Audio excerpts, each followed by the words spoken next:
The first one is a pro-revenge story. This is the tale of Alex.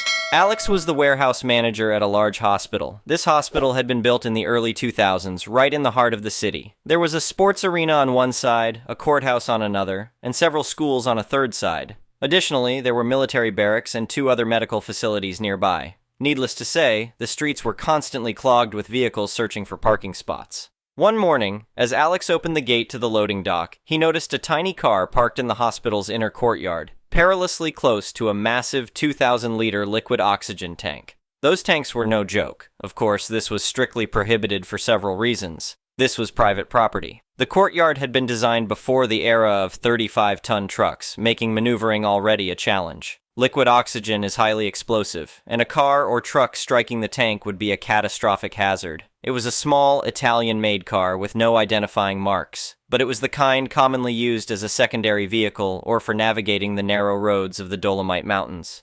Alex made some calls. The car didn't belong to anyone from the warehouse or nursing staff. None of the doctors owned such a tiny car. The reception desk made public announcements, requesting visitors to move the improperly parked vehicle, but to no avail. By 6 p.m., the car had vanished. Okay, problem solved. The next day, the car was back. Alex made the same calls with the same lack of results. He called the police, but they couldn't have it towed since it was on private property, and towing companies wouldn't do it without a police request. Fortunately, only delivery trucks came that day to unload medical supplies. When it was time to close the warehouse, the car had disappeared once more. On the third day, the car was already there when the loading dock opened, and now it had become a real security issue. A 35-ton truck from Germany was scheduled to arrive that day. There was no way it could reach the dock without potentially striking the car and the liquid oxygen tank. It had become a clear and present danger. The entire warehouse team brainstormed solutions, but all feasible options had already been exhausted. That's when a maintenance worker drove by on a forklift carrying a pallet of plaster bags. Suddenly, it dawned on everyone, there was no way the Italian car could weigh more than a ton of plaster. So Alex approached the forklift driver while the team searched for a wooden pallet. Slowly and cautiously, the forklift slid the pallet under the car, lifted the whole thing, and deposited the car on a nearby street. Within 10 minutes, the police were alerted about a car blocking traffic. The offending vehicle was towed within half an hour. The truck had no trouble maneuvering. 2 days later, rumors spread through the hospital. It was the director's wife's car. She worked at a medical building a few streets away. While everyone agreed that Alex had made the right call, they waited to see what would happen. It had now become an issue for upper management. Alex was summoned to the director's office. As soon as he entered, he began explaining, "Yes, I know it was your wife's car, but..." The director cut him off. "What? No. I called you here for an entirely different matter. I warned my wife several times. She had it coming, that idiot." Until the hospital closed 2 decades later, the story was retold to every new employee and medical student. Park your car on a tree if you want, but don't leave it in the loading dock courtyard, because Alex will make it disappear. "Excuse me, did you say something?" the director asked, snapping Alex out of his reverie. "No, sir, just reminiscing about an old incident," Alex replied with a smirk. Dialogue. Alex. "Good morning, Betty. Have you seen whose car is parked in the courtyard?" Betty. "No idea, Alex. I made announcements, but no one claimed it." Alex. We'll have to do something about it before the truck arrives." Forklift driver.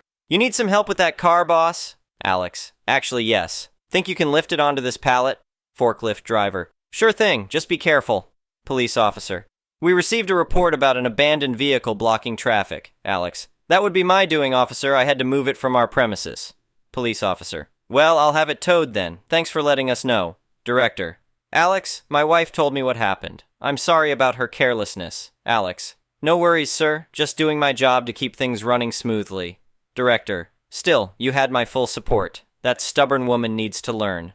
The next one is an entitled people story. Having a pool in your backyard during the hot summer months is an absolute dream. There's nothing better than taking a refreshing dip whenever you want without having to deal with crowds or pool rules. My wife and I had saved up for years to finally install a beautiful in-ground pool in our backyard. It was our pride and joy. That is, until our new neighbor moved in. Right from the start, I could tell this Karen was going to be trouble. She would glare at our pool from her kitchen window, and one time I even spotted her pacing alongside our fence, peering through the slats to watch us swim. It was more than a little creepy, if I'm being honest. One Saturday afternoon, my wife and I decided to head out for a dinner date. When we returned a few hours later, we were met with a horrifying sight. Our pool had completely vanished. All that was left was a massive hole in the ground where it once sat. Our deck chairs were tossed aside, and the back gate was wide open. Immediately, I knew who the culprit was. I marched right over to Karen's house and pounded on her front door until she answered with a sly grin across her face. Behind her in the living room sat our pool, filthy and filled with sand. "What the hell is going on here?" I demanded. Karen feigned ignorance. "Oh, just a little backyard makeover I'm doing." "That is our pool from our yard. You had no right to steal it," Karen scoffed. "Don't be silly. I just found this abandoned pool and decided to take it off your hands. You clearly weren't using it." I was fuming. This woman had some nerve stealing my pool in broad daylight. Thankfully, I had installed security cameras after noticing her obsessive spying behavior. I informed Karen that I had video evidence of her taking the pool, and if she didn't return it immediately, I would be calling the police. Suddenly, Karen's smug expression shifted to one of desperation. She began spewing out excuses, saying it was all just a misunderstanding. I wasn't having any of it. I told her she had 1 hour to get my pool back onto my property unharmed, or I would press charges. 30 minutes later, I heard commotion outside as Karen scrambled to return the pool. She had destroyed my fence, but frankly, I didn't care. I just wanted my pool back where it belonged. Once it was finally back in place, I took pictures of the damage and warned Karen never to set foot on my property again. Fuming, she called me an arrogant prick and stomped back inside her house. I thought that was the end of it. Boy, was I wrong. The next morning, 2 police cars pulled up in front of my home. Confused, I walked outside and was shocked when the officers informed me Karen had called them and was pressing charges of theft against me. She claimed that I had stolen the pool from her yard just to harass her. The audacity of this woman. I calmly explained the real situation to the officers and showed them the camera footage and pictures. Karen turned beet red when the police watched footage showing her clearly trespassing and removing my pool. The officers were not impressed with her lies. Not only did they decline to press any charges against me, but they gave Karen a hefty fine for filing a false police report. As the cars drove away, I waved smugly while Karen stood on her porch, fuming. But I wasn't done yet. The next week, I took Karen to small claims court for the damage she caused to my property. The judge took one look at the evidence against her and ordered Karen to pay me $5,000 in damages. The look of shock on her face was priceless. After that, Karen steered clear of me and avoided eye contact whenever I was in my yard. The threat of more fines and legal action was enough to keep her in line. She even put up a tall privacy fence so she didn't have to see my pool anymore. While the whole ordeal was a nightmare at the time, I'm glad Karen got a hard lesson in consequences from both the police and the court system. Maybe next time she'll think twice before blatantly stealing from her law-abiding neighbors. Her loss ended up being my gain. The next one is a petty revenge story. I used to work at this factory. I was a housekeeper for about a year, then I transferred to the hose department. I made the hoses for the machines. Now there was the main girl that was a team lead, and she was known for being a bad person. I wouldn't have transferred, but I was in an abusive relationship and was trying to save money to move. My biggest dislike of this lady was that she was very sexually driven. I am all for expressing yourself, but she would flirt, hook up with all the guys on the line, and she had a huge hang-up on the big boss. She hated that big boss was taking a liking to me. By this, I mean when he asked me to do something, I did it. There was this big deal about how the hose department was behind because they couldn't keep workers, and I was fast, even with my rib being out. She did this thing that took her an extra 15 mins per set, which Big Boss told her to stop doing. She trained me to do it her way, but I found it easier to do it Big Boss way and faster. Big Boss encouraged me because our production increased since I was there and I did what he said. Plus, I wasn't flirting with the line 50% of the day. She instantly changed towards me, very short and rude and pointing out every mistake. This lady constantly told me that her department starts off at $17, and the job posting also said $17. So when I got $16, I was upset. I talked to boss about it and said $16 is what that department starts at. And to be happy, I'm making more than I was before. Also talked to past hose girls and they said they got $16.50. After this, I was pissy the rest of the day. Also, my move-out date was getting closer and that was also stressing me out. She was talking to me about how unfair it was that I wasn't getting paid the right amount, and I said something about how Big Boss was a piece of crap and shouldn't even have his job. A lot more bad going on, but too much to write. This angered her a lot. I leave because I have a doc appointment and boss called me while there and texted me to come straight to office when I got back. My boss's boss was there when I walked in. They accused me of putting a knife to someone's neck and threatening them. I was shocked. Obviously, I denied it because I did no such thing. Then it was, well, you put a knife to someone's neck, then you had a knife and pointed it at them, then you had a knife and were upset. I was like, who? I was with Lady all day. Did you ask her? Then they said she was the one I did it to, and there were multiple witnesses. Long story short, they fire me. Later found out the one witness is this lady's close, self-proclaimed father figure. That night, my ex was extremely angry at me for losing my job. Then I get served domestic abuse papers by a cop regarding the work stuff. First off, it says right on the paper this excludes co-workers. I go to court for it, and she doesn't even show up. I move away, and I did contact a lawyer about everything, but he said if there are witnesses, even if they aren't real, that could end up having the whole thing turned against me. Now for the revenge. On my last day of work at a nursing home, I see Lady. She is taking to the hiring manager. She leaves, and I instantly go in and ask, was that lady's name? And get told yes. I explain how she got multiple people fired at her old job and loves to start and stir drama. Hiring manager says she will note that. Lady didn't get the job. The next one is an entitled parent story. Okay, so this is still currently going on and is very traumatizing. This story will have the mention of a feeding tube and said feeding tube being removed improperly. EM, entitled mom. EB, entitled son. That's not really entitled, just needed a name for him. LS, life-saving guy Izzy. One of my friends Peyton, my absolute best friend Mary, my friend who has a diabetic pump KS, kind stranger. Po 1, Police 1, Po 2, Police 2. Z, your truly backstory. I have recently been to see multiple doctors about some health issues. It turns out I have a disease, I can't remember the name but I'll try to find it, that caused me to not digest normal amounts of food. While I can eat very, very small amounts of food, it sometimes hurts too. I have recently received a feeding tube that goes through my nose all that was past my stomach and into my intestines. Now I'm very self-conscious about my feeding tube, so I always try to wear a mask. It's really cute because it has pandas on it. 3. Now I have to wear a backpack that holds my food in it so that I don't have to carry around a IV stand thing. IDK the medical names for any of this, sorry. I'm still trying to learn about it. Peyton and I are the only ones that are allowed to touch or fix my tube besides my father. This part is very important for later. Mary and I live about an hour away from Peyton and Izzy. This takes place in their city. On to the story. Izzy, Mary, Peyton, and I were at a mall that is about a 10-minute drive away. We had planned to all meet up at Hot Topic. Yes, very much emo, since we took 2 different cars as me and Peyton had to go check into the doctor. We all meet up and agree that we would spend no more than $80 each in here as we wanted to go to more places. Now I should note that I do in fact have a face mask and backpack on.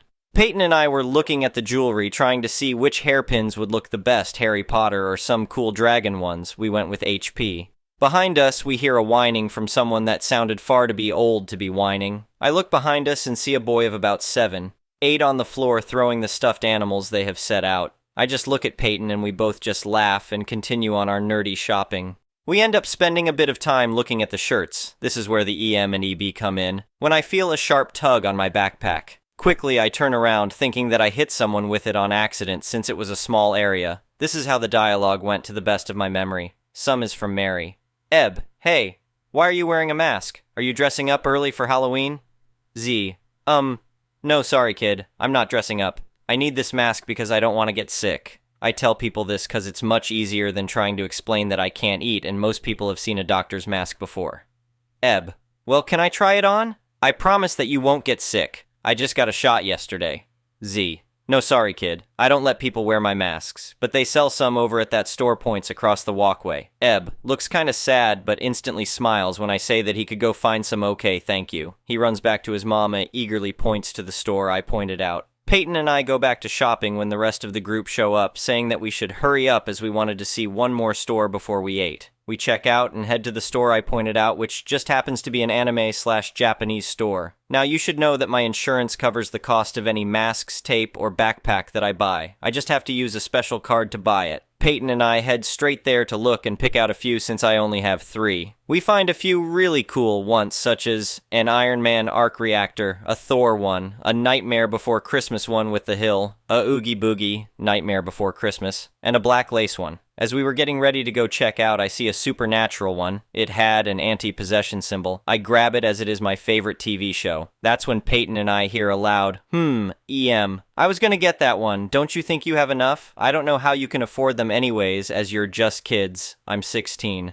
Z, well, I kinda need them, and I can afford them. I wouldn't have so many if I couldn't. EM. Ugh, didn't your parents teach you to respect your elders? Yes, she really said this. No, we do not live in a religious community, but there are religious people that live there. Z. My parents raised me fine. My parents raised me to respect everyone, but to also only respect infirm being respected. She is about to respond when Mary yelled that we need to hurry up and check out because she messed up her pump. We checked out and Mary and Izzy head to the bathroom to help her fix it while me and Peyton head to the food courtyard. We grab a table and sit and wait for them to come back. We start talking about how some people can just be way too entitled and over the top when they come and sit down. We all agree that we should eat at the Chinese place because they have the absolute best lo mein. Peyton and Izzy go to get everyone's food while me and Mary talk. Mary. So what kind of masks did you get? Did you get any cool ones? Z. I got a few, but I almost got in a fight for one of them. I pull them out to show her, and she suggested that I should wear the SPN on as it would match my SPN shirt that I'm currently wearing. I agree, and I pull it out of its wrapper and put the rest of them in my backpack so they are there when I need them. As I'm taking my mask off, the tape falls off my cheek, so it takes me a minute to put some more on and get the new mask on. Z. LOL, it smells like candy for some reason. We both start giggling when we hear a obnoxiously loud gasp. Now I'm not talking like, oh, that surprised me. No, I'm talking someone just offended you entirely. Family and their friends kind of gasp. We both turn to see who could have made such a loud noise when we see no other but EM. What the hell was that? Are you using drugs in public? Is that a drug tube? OMG, were you trying to sell my darling boy your drugs? You shouldn't be out in public, you disgrace. Yes, she called her son her darling boy, and yes, she called my feeding tube a drug tube. Z. What? First off, no, I'm not doing drugs. Second, I don't have drugs to take nor give to anyone. And third, it's my feeding tube so I don't die. After I got finished, she just looked more and more upset. She was literally turning red. EM. Don't you dare lie to me. I know drugs when I see them. I'm taking them away, and I'm taking the mask you stole from me too. Now I didn't completely register the second half of what she was saying as I was thinking that she obviously doesn't know what drugs look like. That's when I feel a sharp, painful jerk on my feeding tube. If any of you have one, you should know that it can be excoriating when tugged or pulled on. You'll also know that you have to clamp the tube so the liquid doesn't just flow as you are pulling it out. She, of course, did not know this. Now at this point I'm screaming out in just pure pain and feel like I'm fighting to keep consciousness.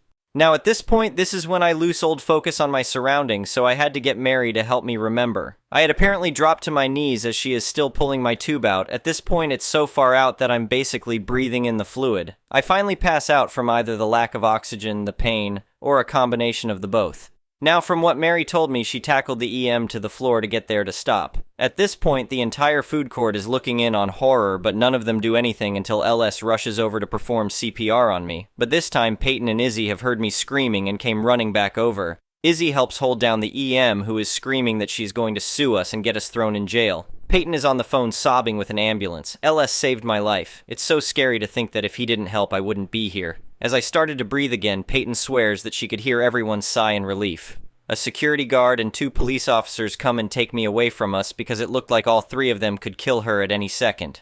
Po 1 came over and asked them each what had happened, and they all say about the same thing. She came up to me and yelled at me for my feeding tube and yanked it out, causing me to pass out. The ambulance then arrives and I'm taken to the hospital along with Peyton as she is technically one of the medical helpers.